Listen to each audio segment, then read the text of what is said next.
The broadcast is now starting. All attendees are in listen-only mode. Hello, very good afternoon, everyone. This is Rahul Bagadia, Director and Co-founder at pManifold Business Solutions. I welcome all of you for this seventh webinar in series what we call India Charging Ahead. As the name implies, through this initiative, we are looking to engage with the industry, the experts, which you all are, to really grow the EV landscape and EV adoption in India. Our earlier series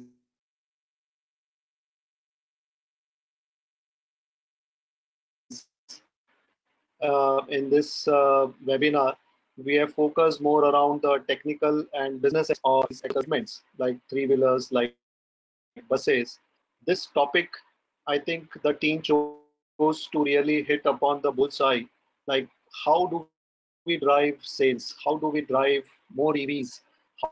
How do we convince customers of their EV adoption? So this webinar, we want to focus on understanding EV customers and the ecosystem in which the EV customers and prospects are interacting, understanding across that value chain, and what it will require to drive EV adoption in Indian cities. A lot focus of this particular work, we are focusing at city level. That is where the deployment, that is where the adoption of EVs is going to drive. So with this, I want to set a brief context to this presentation before I invite my speaker. I also want to make a small note. We were expecting two OEM speakers today, one representing three-wheelers, Zafar from Goenka Motors. He unfortunately had another urgent thing that came up, so he is unable to make and share his thoughts.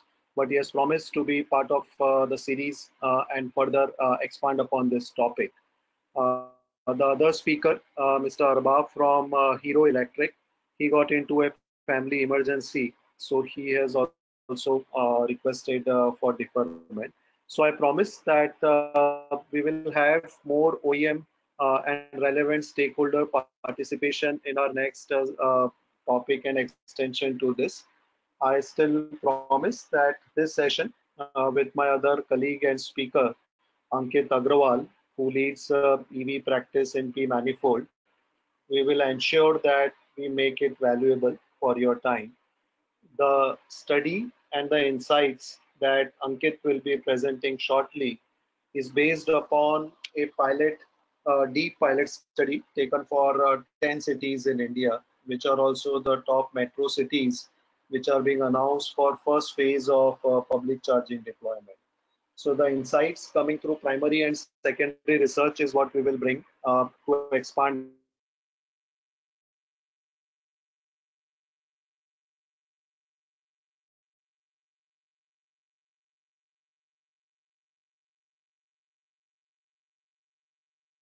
upon this particular topic. Let's question first. Right? So I think this two aspects very important. Like one, which is pointing to the present moment, कि दिखता नहीं है, where are EVs on the road? And second is more around the planning and future forecast. When will EVs pick up in India and what we need to do now? So I think this session, we want to really dive deeper into these questions and understand and build insights around. So as I said, like city is the focus for all the EV deployments.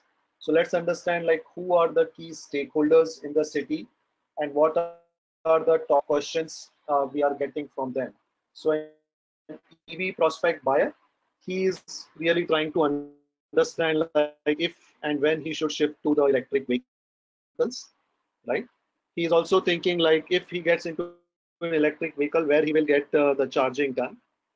Now there are EV users who are the early adopters, be it two-wheelers, three-wheelers, four-wheelers, buses drivers as well, who have experience and exposure not to running their EVs, and now they are asking like, is it really necessary to have EVs? Is it meeting my performance needs? So what are those metrics that we can from current EV users? So we will discover that and Kip will be able to share some insights into that part. So while this is the demand part of the EVs, let's also focus upon like what is that ecosystem at a city level where the EV sales, EV financing, EV charging, and the entire other services elements also come into picture.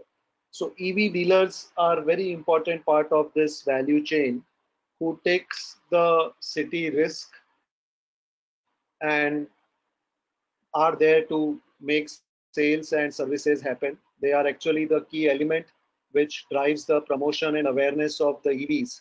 So in that aspect, they, with the kind of competition EVs is giving, it's no more limited to only few players in the market. The kind of simplicity which has come from the EV design in terms of less number of parts. Now there are more players who are assembling and who are taking the EVs to the market. So the EV dealers really have a point to think through, like how do they compete differentially, how do they sell more EVs. The another important stakeholder is the charging provider. There are different charging options and models available outside individual home or office charging, and there's a lot being discussed, also being concerned around the EV public charging, its business viability. So let's try to understand like what are the ground challenges of some of the public charging stations which are already operating. What are the price points they are running? What are the utilization statistics we are really able to understand how to further change and drive right business model and viability around public charging. Now there is a city administrator who is really the key functionary at a city level, and he is thinking around like what is my best commitment that I can make to EVs. He is already daunted by too many different programs through too many different departments which he is responsible towards. So EV is becoming another element into his basket. And what are those integrations between different departments? What targets a city can commit? And what exactly he can start doing now to really plan and enable the entire ecosystem. Then there is a city public work department. There is a lot being talked about, like while there are policies, but the grounding and the implementation of these policies between right coordination between city administrator, between public works department, between city discoms, the coordination part is lacking to really enable land provisions for setting up public charging infrastructure. Then there is a city discom, which is kind of worried. Like if so many EVs with the volume that we are talking of, like now we are increased our ambitions of going 100% electric, at least in two-wheelers and three-wheeler case by 2025. Then there are worries between the state discoms like can our grid handle it? Can our grid handle it with the coming and rising solar penetration that we are seeing through solar rooftop models? So these are the stakeholders at city level who have their questions and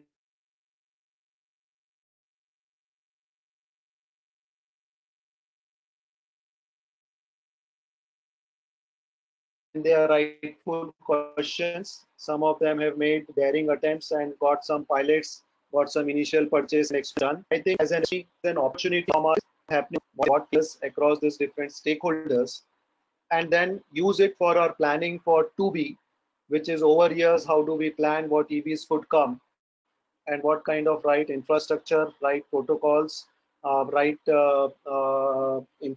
resources that a city can upfront start working towards. So these are some of the top questions that I thought that I will set the context for this webinar.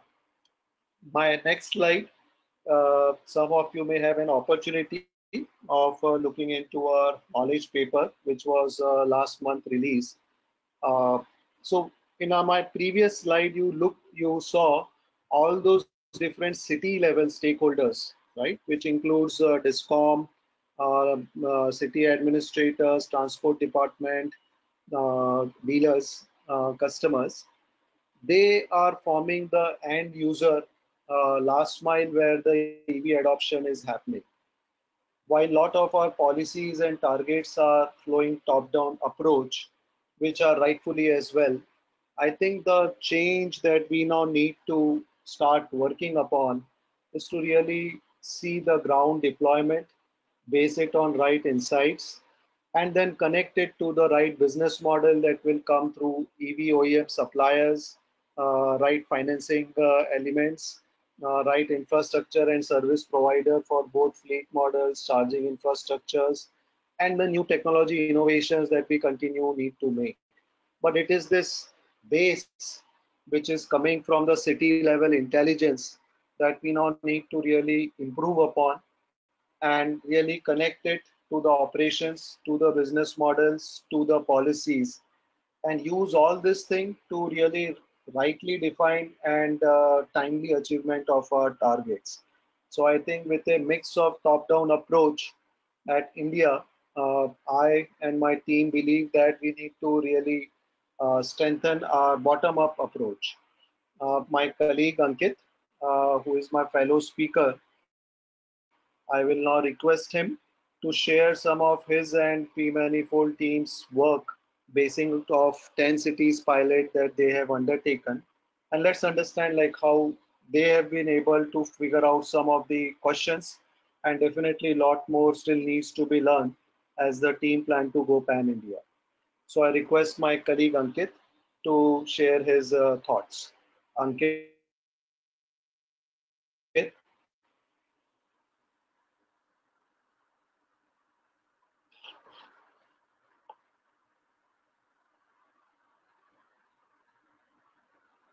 Ankit.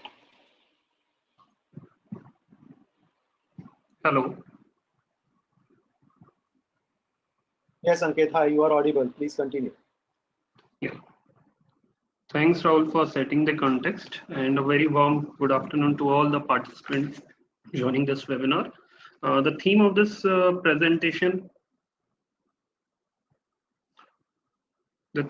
presentation is City EV Readiness Bottom-up Approach to Scale EVs. So the flow of the content of my presentation will be what are the key insights we have generated on the EV adoption at a city level. Here I'm going to talk more about at a Nagpur city level to give you a kind of understanding how the different stakeholders, especially the EV users, dealers and charging operators are witnessing. The second is how the city EV readiness scorecard for Nagpur city. This is a framework which we have developed, which will be looking in more detail. And then the comparative city EV readiness scorecard, where we are comparing 10 cities and trying to benchmark cities which are better placed in terms of the city EV readiness. So basically, there are two kind of users in the city. One are who are the early adopters, which I call as the EV users, and second, which are non-users. So almost we have interacted with 20 plus EV users, and based on that, this is a learning which we have drawn from a city level. So more or less, if you look from the performance expectations of the EV users, it meets up basic expectations, which is range and speed. So when I say the basic expectations, it is more at a city level need, not a large long distance need. So there is a product which just fulfills the basic need, but yeah, there are other elements like product quality, product finish, or the robustness, post-sale service support, because EV is a completely new concept, so a lot of challenges in terms of the battery or the motor side. So some kind of post-sale service support is required. Resale value of the product is not clear to the market. Financing of three-wheelers especially. So these are the few elements where the market needs to develop and strengthen their ecosystem. But talking about the basic performance expectation that just meets to the market. And if you look at the charging behavior, most of the charging is being done at a home, because generally the travel distance are short and they are able to manage their charging kind of. Now coming to the EV non-users, price is generally being considered as a one strong deterrent to switch to EVs. The reason is because there is an inclination for the users to go towards the lithium-ion battery. But if you look to the pricing of lithium-ion batteries models which are in the markets, suppose for a two-wheeler, generally it's around 65, 70, 80K. But if you look at the consumer price point, what is being expected, it is generally 50K for two-wheeler, and for two-wheeler, three-wheeler, it is 1.25 and 6.25 for e-car. So if you look from the current market price and the expected price, there is almost a price premium of 30% or price 30 to 40%. So somehow I think the volume goes up, the battery cost come down, and even with the GST discussions going for a 5% tariff, so that economics will evolve. But I think as this premium narrows, the market will start picking up and taking more acceptance of the EV model. One of the challenge probably we do understand from the non-user side is key, because now a lot of components for EV has a very smaller components compared to the IC vehicles. So a lot of new players have emerged into the market, which has resulted into a more number of models, more number of brands, due to which there is some kind of confusion in terms of understanding the product, taking performance feedback, so which is how some also delays the decision making.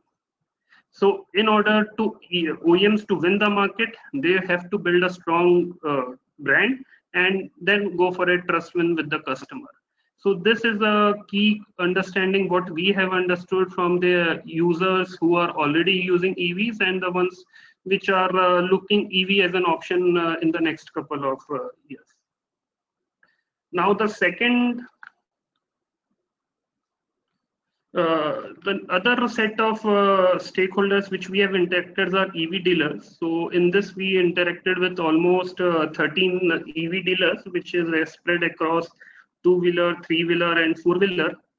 So one thing which seems very interesting is the conversion rates were quite good. So the volume of the footfall and is something to be taken into account.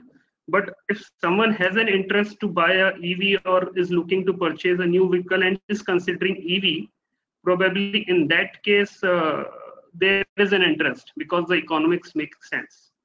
So I think with more mass awareness among the people, right value proposition of the EVs, this will also start picking up. The important drivers which basically for EV dealer is easy financing and subsidy.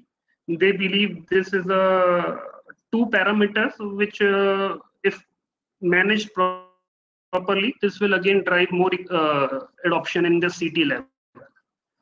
What one thing which we wanted to understand is how they look at the overall, since it's a very low demand kind of scenario, what are the challenges they are facing in terms of the sustaining the business.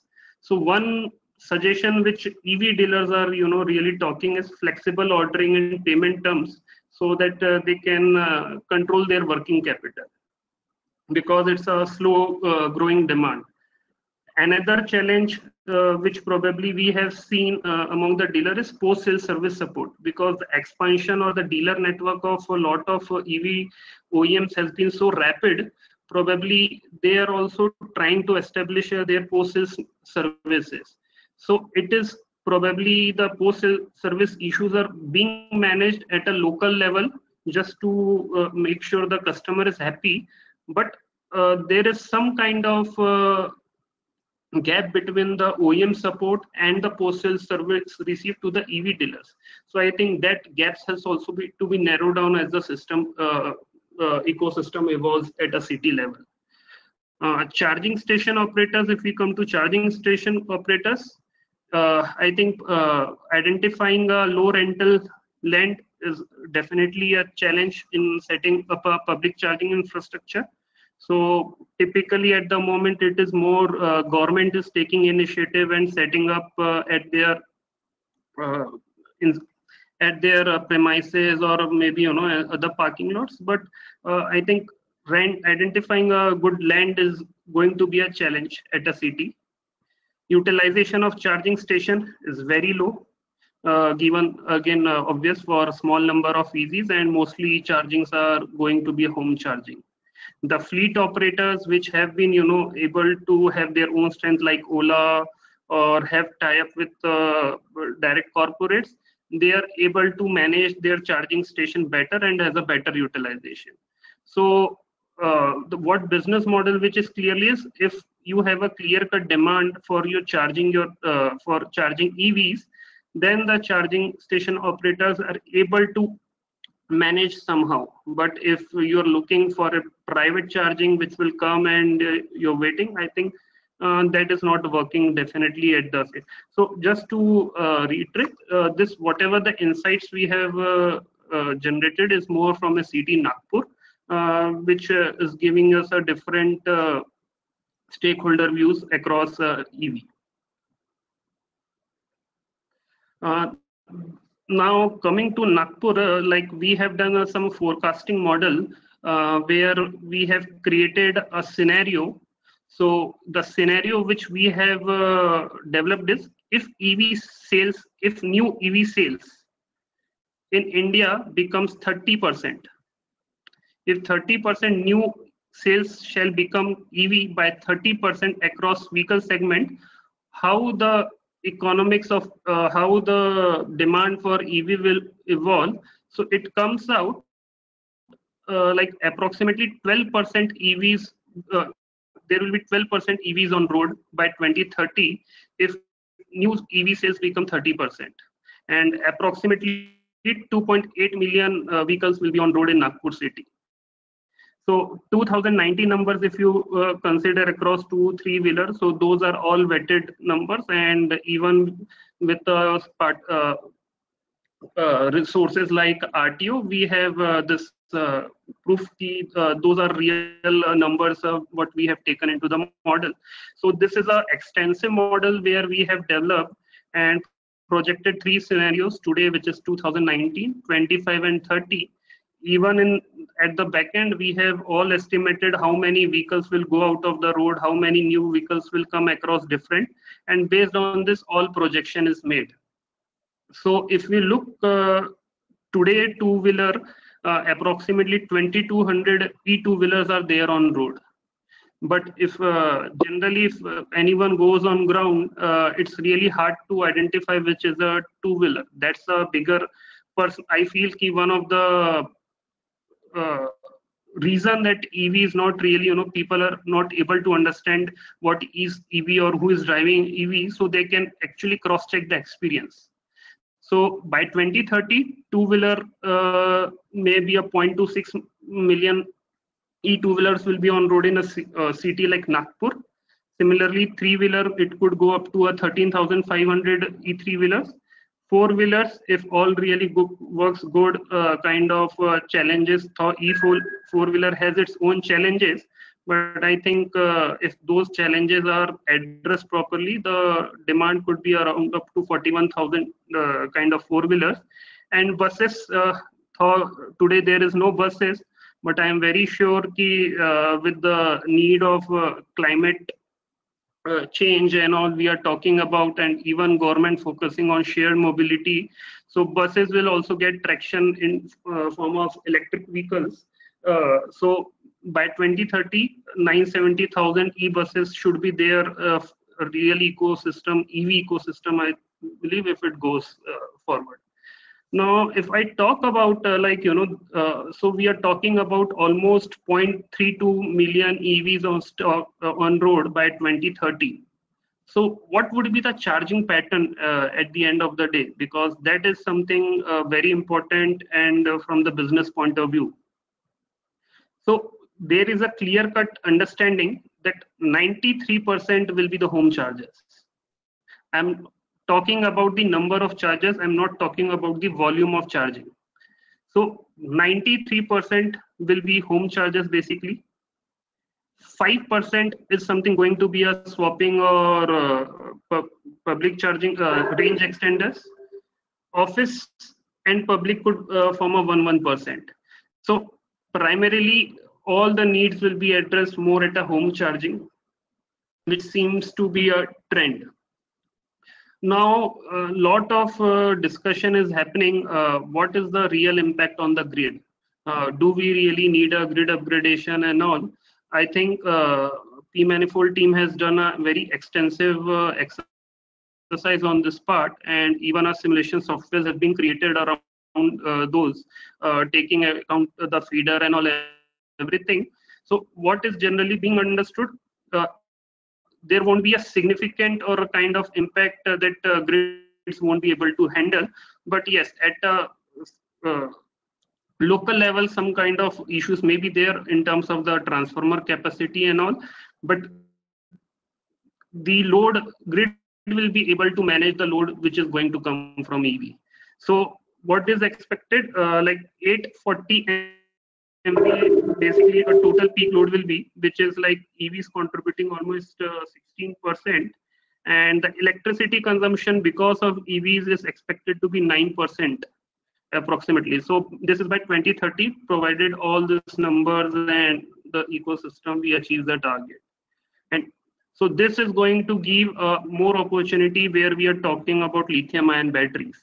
So the lithium-ion batteries which would be connected to the EVs grid is approximately 1370 megawatt hour.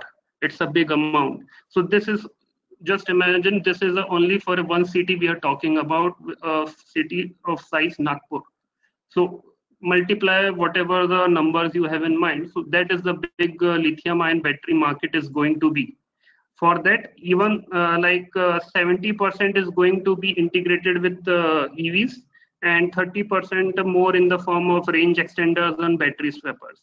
So those is kind of estimation market we are looking in this scenario for Nagpur. Now, this is a slide which covers more about on the dealer side. So as I mentioned, we covered almost 13, 14 dealers in Nagpur.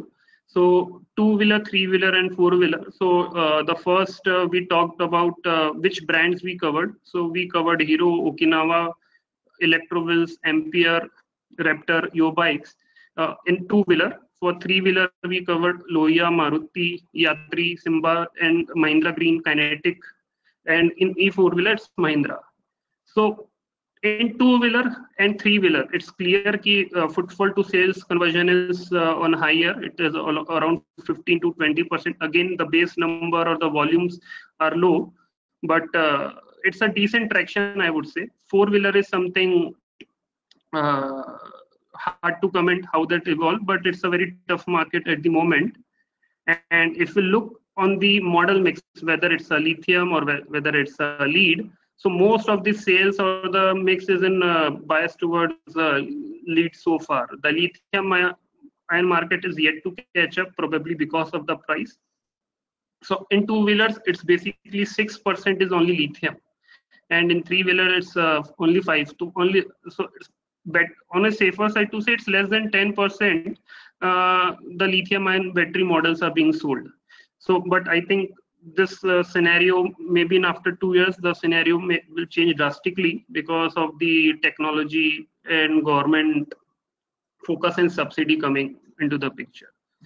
Now, dealers' view on top priority, what are the top parameters on which the decision is being made.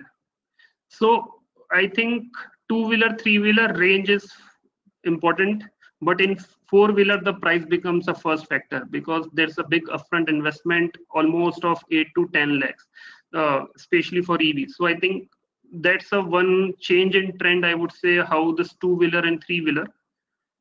In charging is taking a second in two-wheeler. speed, brand, price. So price and brand in two-wheelers, three-wheelers is taking a bit fourth and fifth, maybe because of the economics they see, even if it's a lead asset operating cost. Dealers' views on three top interventions that can drive increased sales. Subsidy and financing, I think that is much common across all the three segments. And two-wheeler is really talking about there should be some soft incentives like road tax or parking. But three-wheeler, I think, is putting public charging infra at and even four-wheelers at a top position than soft incentives. So when it comes to three-wheeler, four-wheeler, it's public charging infra that will drive some adoption. But in two-wheeler, it's not public charging, but it's soft incentives that will drive more sales. Now, dealers' view on top ask from EV OEMs, post-sales support, like spares part availability for two-wheelers. I agree to this point as well, because I have met a couple of dealers as well. So I think the spares availability and all are some challenges, and even the skills gaps are there. So it's like Indian जुगाड़, अगर customer कभी आया तो उसको कैसे भी करके repair कर देते हैं अपन. So that is really happening in some cases. So I think post-sale service support has to be strengthened. And then there is also a need which two-wheelers are also feeling is that there has to be some marketing, much more marketing support and mass awareness around the EVs. So few of the things, and again, increased flexibility on ordering and payments. Similarly, if you look at the three-wheeler, the post spares part availability is not a problem, but in two-wheeler there is a problem. So I think that ecosystem is much more good towards e-three-wheeler than two-wheeler catching up, and probably a four-wheeler catching up in terms of that part. Now, this is basically a map for three-wheeler. So how important is that attribute, and whether that attributes meets their expectations. So if you look into that part, one common view among the EV users was yes, EV is 100% viable to them. I mean, paisa bach raha hai, or they are enjoying the benefit what they have been perceived. And the good side is 80% are recommending to their peers for two-wheelers and 100% for three-wheelers. And just to give you a sense, if like someone is traveling to Nagpur, you travel through shared mobility like Ola or Uber, and you travel through auto rickshaw wala, you will feel that there is pressure on the traditional rickshaw players to really shift to EVs. Because how that business model, EV and shared mobility, Ola and Uber has taken a long distance ticket size travels from this traditional rickshaw wala. EV has taken a short distance because they are more affordable, they are more nominal, and they don't have a much cost to manage. So in between, this traditional rickshaw walas are really stuck for a long and short distance both. Eventually their revenues are going down, and slowly they are bound to shift to a more either kind of services, shared mobility or the e-rickshaws. And this is very clear when you speak to these rickshaws wala and see what is impact of EVs on a city like Nagpur. Delhi may not have that kind of bigger impact, but city Nagpur has really seen that kind of impact. So in three-wheelers, purchase cost is not a higher purchase cost expectations are basically not being met, but spares part, aesthetics, battery performance, they are happy with it so far. Resale value, if you look into, so it's fourth quadrant, resale value is something, or EV charging infra, that is a one focus where EV users are telling that they are not really confident around this two part. So if OEMs are able to create some resale value around that system, and if government focus on EV charging infra for this three-wheelers, I think three-wheeler is very, very well placed in terms of overall adoption for individual adoption or either as a fleet operation. So there is already a news coming from Smarty getting 100 crore investment for their scale-up operation. So yes, three-wheeler is making a clear sense, and that is also evident from a city, Nagpur. This is a small data which we have collected from ground. It talks about the number of slow charger and fast chargers, what kind of charging standards, and which are installed in Nagpur. So if you see the map, it has we have tracked down all the location of those chargers and all. So almost 13 to 15 chargers are installed in Nagpur, and with the number of charging points. So if you look and what is the charging tariff also there. So slow charger and fast charger probably which is more from a commercial and a fleet aggregators, those are able to make money from their investment in whatever form. But there are 5 chargers which are installed of 4350 kilowatt capacity in Nagpur, and they are just sitting idle with literally no utilization. So I think that even if government is supporting such ecosystem, it has to be done that the EVs are able to charge there, because if EVs are not getting sold, probably I don't know 50 kilowatt how much impact it is going to make. So very high, very fast chargers utilization is almost zero. Slow chargers or AC Bharat chargers have some kind of charging happening in Nagpur. Now this is a scorecard, a framework which we have prepared. So this framework basically divided into 3 parts. So one is EV potential in Nagpur. Second is EV player readiness, and then third is EV institutional readiness. EV potential in Nagpur, we have divided this framework into 6 parts. So first framework talks about my demography and economy. Second talks about the transport system. Third talks about the automobile industry. Fourth talks about the workplaces. Fifth talks about the industrial land use and local discount. So again, this factors are subdivided into different attributes like demography and economy takes into the consideration population and GDP, while transport is talking about vehicle population or vehicle density. I think even the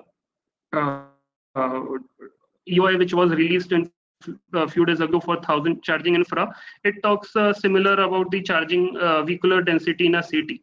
So that is the whole idea around that part. Automotive, like what kind of basically pumps and there, workplaces, government institutions, private companies, environmental air index, green corridor, then local discom, how much electricity is being generated, solar rooftop generation, peak capacity. So these are different kind of parameters, attributes which team has tried to collect and understand what is the numbers for the city, and we have then again benchmark this numbers with different cities to arrive how the different cities look on such parameters. So this is for Nagpur.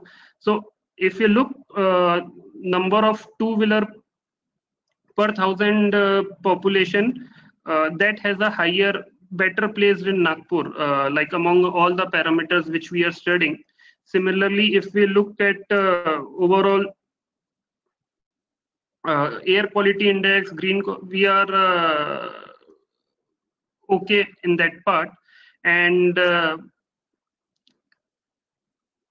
similarly, if like we look at the transportation, it is a decent, like it's a score 2 out of 5. So on an average, it's a decent kind of Nagpur is placed in terms of the transportation. But if we look at the overall maybe demography and economy, that potential is not that high if I compare with the cities like Mumbai and all, which we have taken into the consideration. So if I look into my next slide, So black mark, if you see the numbers, those are the average of the 10 cities which we have done. So if I look at the overall average, Nagpur meets on two-wheeler population. It also meets on the annual passengers flying, number of metro stations, because now Nagpur has a metro stations as well. So in couple of parameters, it meets the overall city average. But if I look into terms of the pumps or the government institutes or the railway station, it is well below from the average. The reason why we have considered CNG pumps or railway station or government department is because they are the one potential for charging infra. So if these are the ones where you can, if government takes that interest, it is easy to get the charger or the public charging infra setup. So that is one reason where we have given attention to CNG pumps or petrol pumps or railway stations. So that gives the public charging element around that part for us. Now, if we talk about the EV player readiness, so again, this has 5 components. One is two-wheeler, three-wheeler, four-wheeler, buses, and one overall. Within that two-wheeler, we have considered number of vehicles on road, number of common charging points, number of two-wheeler fleet operators, and number of e-two-wheeler dealers. So this is compared for three-wheeler, four-wheeler, and everyone.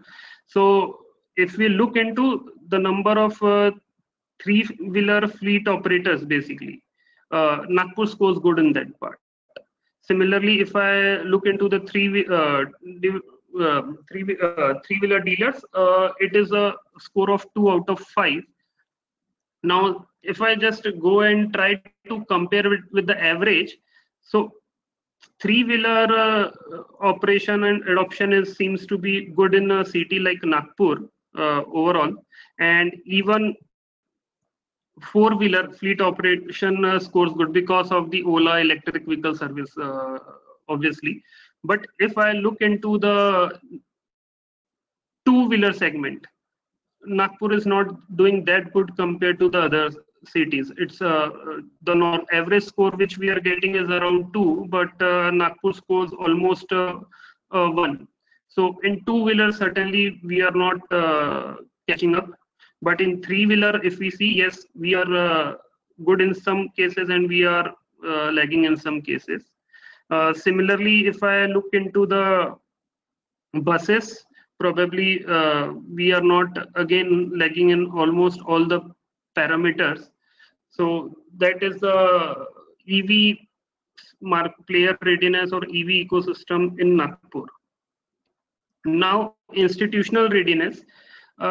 One of the idea for this framework is to really understand how the different stakeholders are aligned.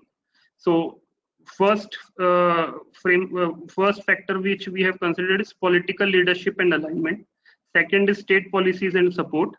Third is city policies and implementation, and fourth is city administration performance. Again, these factors are subdivided. So how the central and state government initiatives are aligned together, how state and city governments are aligned, whether the state EV policies have been declared in terms of our states really moving in terms of the EV. Are there any budget allocation or expenditure for EVs?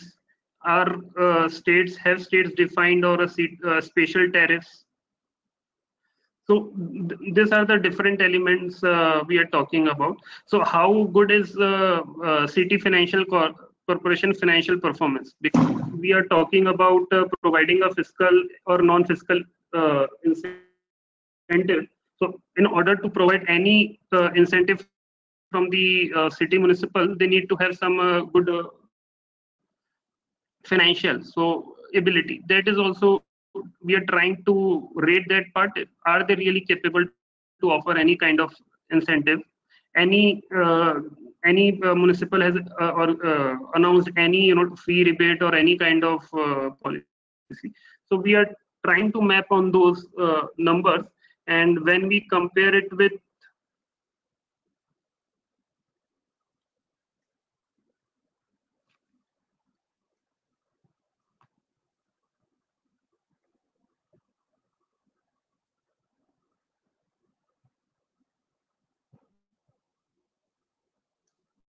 Sorry, there was some problem with the slide.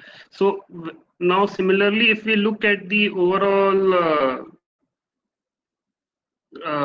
comparing with the other cities and all, so if we look at the political leadership and the state policies, I think Nagpur or Maharashtra, they are very well aligned with the central.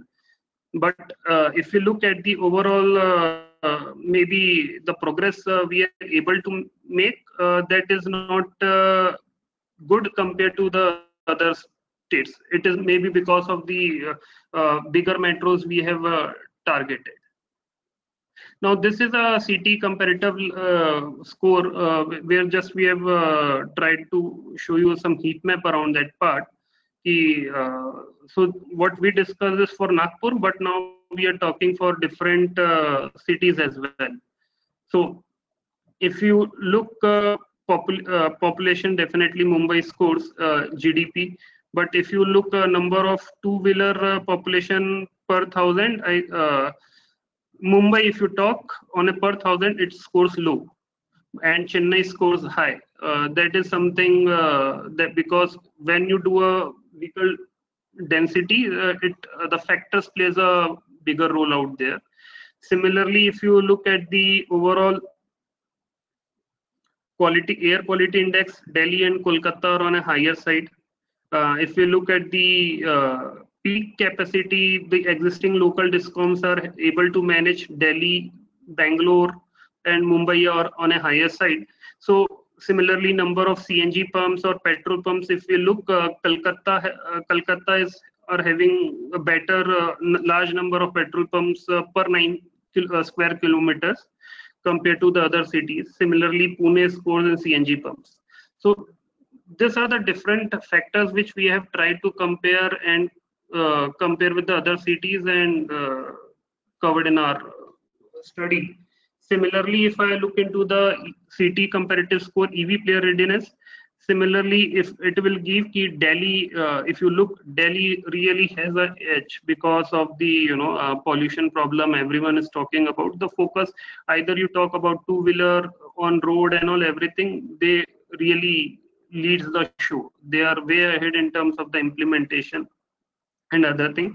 The rest other cities are yet to catch up, or probably the numbers are so small that they really don't show the impact when you start comparing with a city like Delhi.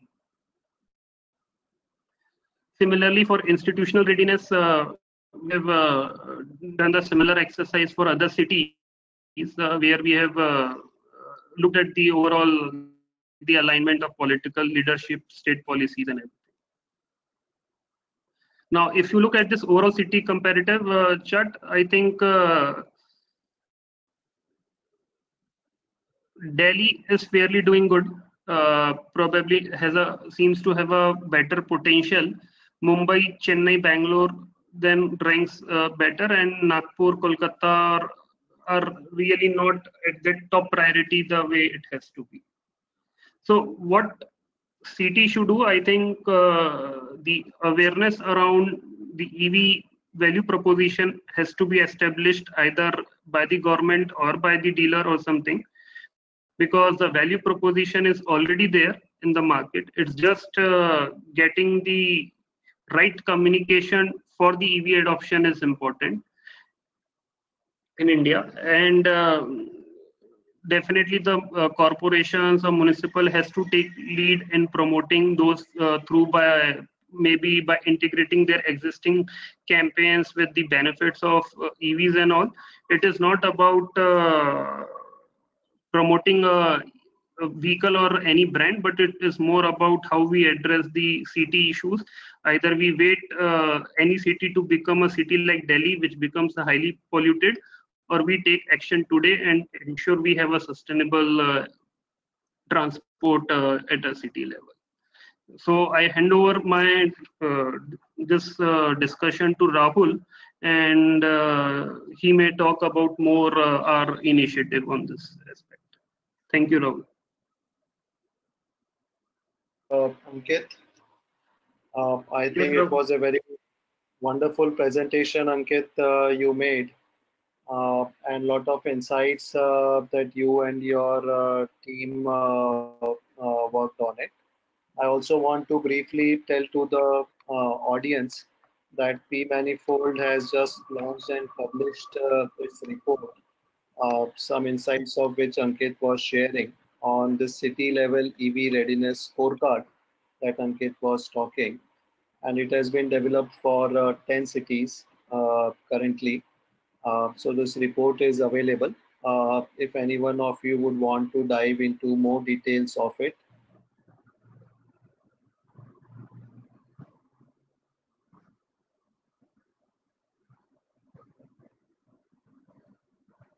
with that, Yamini, can I request you to transfer to my screen, please?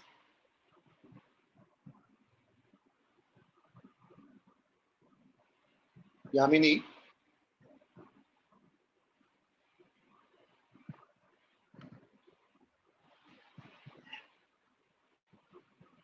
Okay. Uh, yes, I have it. Thank you very much, Yamini. So friends, I think like Ankit has given a very detailed view of all the city stakeholders with sharing insights from Nagpur city. That is what leading to what the current situation of EVs is at a city level. The city to take cognizance of it and then really work upon how it wants to build up in the later years. In that regard, I already spoke about this renew approach of really integrating the city level intelligence and deployments around EVs and using it to base operational business financial models, connecting it to right policies and committing and achieving targets. In that regard, Ankit did share the city EV scorecard that the team has developed. So as pManifold in our hope to really support the industry and India really speed up its EV adoption, we have identified this gap area of city level EV deployment information. So that's what we are bridging through this new research initiative. We are calling it as EVIS, Electric Vehicle Information System. So EVIS has two elements. As I showed in my previous slide, it is very important to know and keep tracking how and what deployments in city is happening around EVs. So within EVIS, the ground team actually tracks all this data and keep the data updated. So we shared about users view, dealers view, operators view. This is what the Avis team updates. So here we keep the information updated both through feet on ground and interview based approach, and also through secondary research in terms of collating the news that's happening around the city and keeping the scorecard updated. This we want to beat. So as I said, like we have currently piloted 10 cities: Delhi, Mumbai, Bangalore, Chennai, Pune, Nagpur, Hyderabad, Ahmedabad, Kolkata, and Surat. We aim to do it for 100 cities, focusing on the cities which has already started on its EV entry. We also want to soon start benchmarking these data points with EV Global 20 cities, so that for a lot of the benchmarks that Ankit was sharing in his radar charts, we are able to also compare Indian cities and learn best practices from outside more developed EV cities. In that regard, Ankit shared three charts with you. One is on EV potential, which talks about like how many EVs this city can host and positive attractiveness for hosting the entire EV value chain. Second, EV player readiness, which measures the as is of today, how many operators on different two-wheeler, three-wheeler, four-wheeler buses are operating, and the enabling ecosystem around charging that is available. Third, Ankit talked about the institutional readiness, which is about the political and city leadership to really align and enable the ecosystem and work with the players. So that also we discussed. We are in phase of adding up another fourth scale to our overall framework. That will be a voice of stakeholders framework. As I told that out of the 10 cities, for 4 cities, we undertook detailed field surveys with the dealers, with the EV users who are currently driving two-wheeler, three-wheeler, and four-wheelers. We also went to the prospect users who have reached to the dealers, have discussed about purchase of EVs but still has not made the purchase. And we went to the charging operators. So that's a very rich data that we have. We are still working on deeper analytics to it, and we hope to add up another fourth scale, which will be quantifying those voice of stakeholders and the positive element it, and attributing it to the city.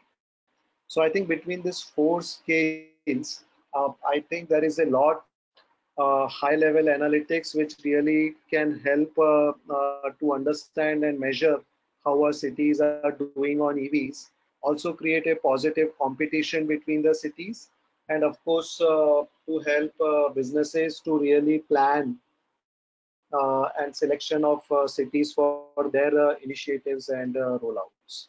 So this is one part of the EVIS, which is capturing the as is what is happening in the city and putting it finally into this top level scorecards. The other part of the EVIS, as I said, like one is the measurement, but then there has to be an action. There has to be a city plan.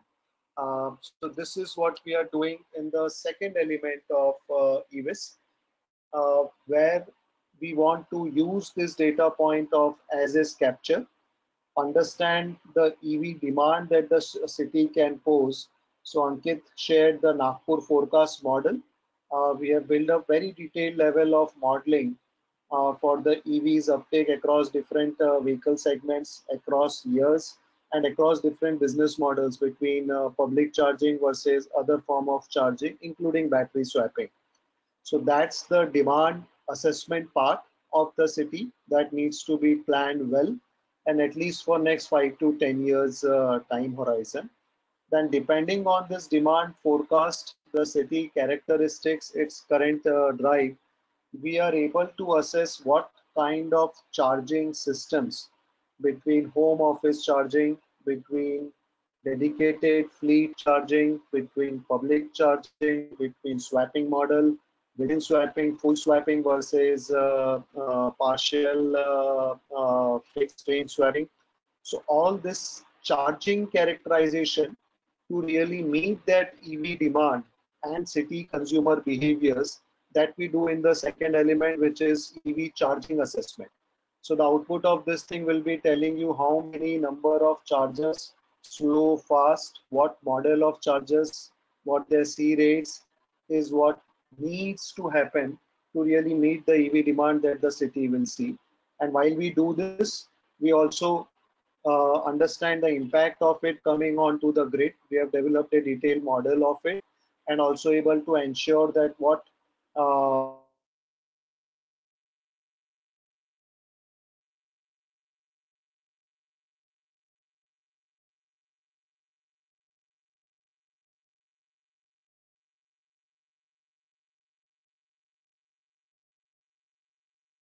systems discom distribution company should be undertaking to really meet the demand and the charging load. So the number 1 2 are the for public charging infrastructure. So we have developed modules to really do a very thorough route analysis and planning and charger localization for fleet models, public transport models, including for e-buses, e-three-wheelers, and also for the e-four-wheelers. So post doing that, we have developed a tool and mechanism of really doing a pan city survey and doing the GIS mapping of the type of chargers that we have identified, and really localize it spatially around the right points in terms of availability of space, in terms of their local EV attractiveness, and in terms of the grid availability. So on this couple dimensions, really placing these chargers across the city. So that's where the charging spatial assessment happens. And not to say that all these things, when we help city to really plan its roadmap 5 to 10 years down the line, we also help cities and operators and businesses to really understand the overall charging infrastructure related investment, grid related investments that the city has to really think about and work through right business models within that. So this is what we believe, how the dots have to be connected from the current really tracking strong what is happening on the ground, what is the performance that is currently delivered, what are the gaps, and then using that to put into this second phase or second module of EVs, where we then work with the complete city level planning for EV adoption and charging.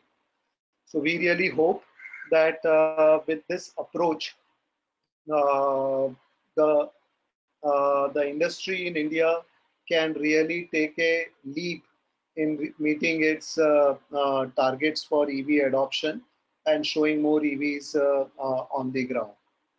We'll be happy from the audience to take more questions. Uh,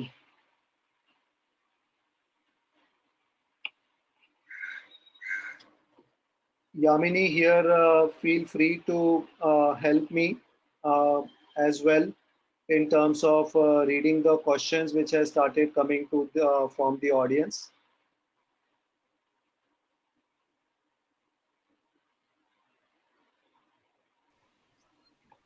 Yeah, so Rahul, we have a few questions here, but due to time constraint, we'll have to take a very few of them. So there's this one question which says that is there a retrofit ecosystem being developed parallelly with new OEM sales? Very interesting question, Yamini. I think retrofitting is definitely a worthy option. There are companies which I know have already started doing retrofit for two-wheelers, three-wheelers, and lately also four-wheelers. I think definitely it's a good model to really keep eyes upon, especially when price conscious is quite high within Indian customers.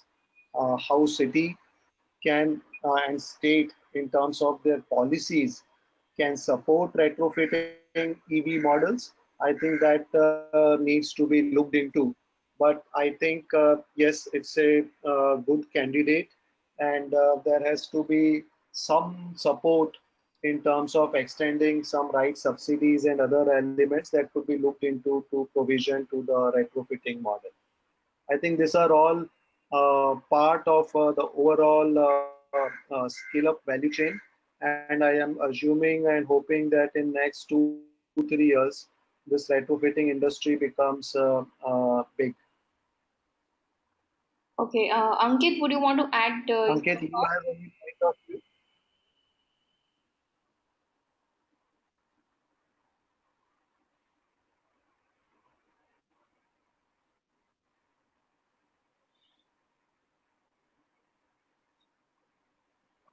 Hello.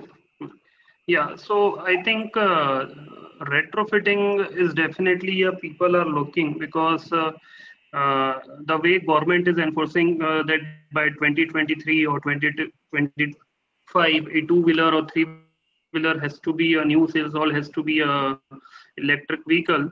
So retrofitting will definitely open new opportunities, and I think there are already companies who have been doing and have been able to get ARI approvals. But I think as a business, one needs to really understand retrofitting is not about just taking out the engines and putting up the motor controller, which because it may start happening that way. But there are a lot of other aerodynamics needs to be considered, even it's a retrofit, because the battery performance will really depend on the weight of the overall or aerodynamics of the vehicles. So your vehicle should be also able to design such way tires, bodies, that at least it gives a worthy performance. It should not be a bad retrofit. I want to say. So yes, it's a good, but it's not complete retrofit. It has to be something with the design and all that should one should really take into the discussion. Sure. Thank you, Ankit. I'm also seeing a lot of questions which maybe I think would have emerged in the early part of the presentations, which are asking about how have we defined the EV readiness scorecard and frameworks. So as I said, like there are three scales that we have developed with different objectives. One is the EV potential for a city, which is based upon like what are those different use cases and scenarios which actually helps and makes a strong case for EV adoption. So for example, when I'm talking about air quality index, if the city has a high air quality index, which means more pollution, then because of the air pollution concern, there is a high likeliness of the city to really strongly work for EV initiative. So that city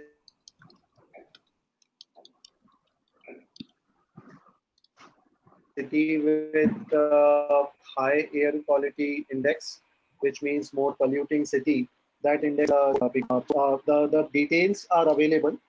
As I also said, like the report is now published and is available. I think by tomorrow it shall also be put on our website. Whoever is interested to get into the details, other than just the ranking part, really understanding the elements and absolute values, and then understanding the ranking context and more insights, feel free to look into the report part of it. So that is around that point.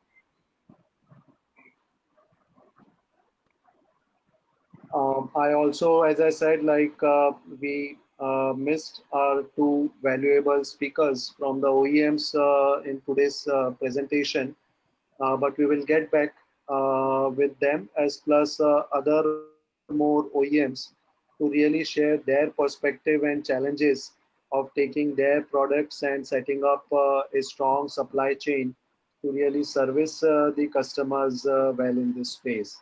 So that please stay tuned. Yamini and team will share more details for the next webinar. Ankit, do you have any other final tips to add, like how and what cities can be focusing upon when they are to drive a city high number of sales? I think Rahul, I am personally, I think the EV adoption in India थोड़ा देखा दाखी से ज़्यादा होता है. So I think something what government understood or was discussing on green plates. So I think that has to be done at a city level at one priority, because if people start seeing that and realizing, okay, this is a EV and it is running smooth and everything, I think people will start following, and once they start understanding the technology. And at a city level, I think from the government level, they should start integrating EV as a part of their core policy. And since we, as a city, every city is facing through a lot of congestion and traffic problems and maybe a parking problems on street parkings, I think that has to be linked with the EVs, probably in form of incentivizing and penalizing the on-street parkings. That may probably go a much more better way to really scale up EV adoption as well going forward. Sure. So I would add just another point to it, Ankit. That's very good point. I really hope that city administrator and policymaker really start using this framework that has been developed with lot of design thinking going behind it. I think like if they can focus on each of the element and really understand where does their city currently stand on that element, and then put a logical 3 and 4 steps questions to each of that element, like how can I improve this element, right? So for example, if it is e-two-wheeler numbers and e-two-wheeler public charging stations, these are the two elements in the scorecard, then their question they should ask is like, what a city can do to really improve upon e-two-wheeler rise in my city, right? And then that should lead to the other question, like what is that most interesting two-wheeler segment which is more ready for the two-wheeler EV adoption now, and I can do something about it. And if it is if the answer to that question is the rising delivery model by either Groffer or by Pizza Huts or other delivery companies, then can city kind of create a favorable scenario, offering some relaxation and better exemptions and support to this delivery model in two-wheelers. So I think if they really use each of these elements that has been described in the scorecard, and try to find one initiative, two initiatives to which can really help them improve upon the outcome of that element, I think that is the best way that city can really use this framework to really move from, let's say, current score of 30, 35 to an higher number. It actually will help them also to set up their targets, which I think we have attempted also by putting up the 10 cities average. So I think a key would be to really use such kind of a quantified framework to really guide and be able to keep a track and regular monitoring for it. At pManifold, we are happy to work with cities, to work with enablers and industry, really helping them with this insight and putting up a well-modeled framework for result analysis. So I think, friends, with that, I thanks to all of you for joining us for this interesting webinar today. Um, I see some questions more coming. A few questions which we will be happy to take up and record back again. So we will definitely get back to you. With that, I thank you, Ankit, for your wonderful share and preparation, and Yamini and team for organizing this webinar. Thank you, everyone. Thank you, Rahul. Thank you, Udit. Thank you.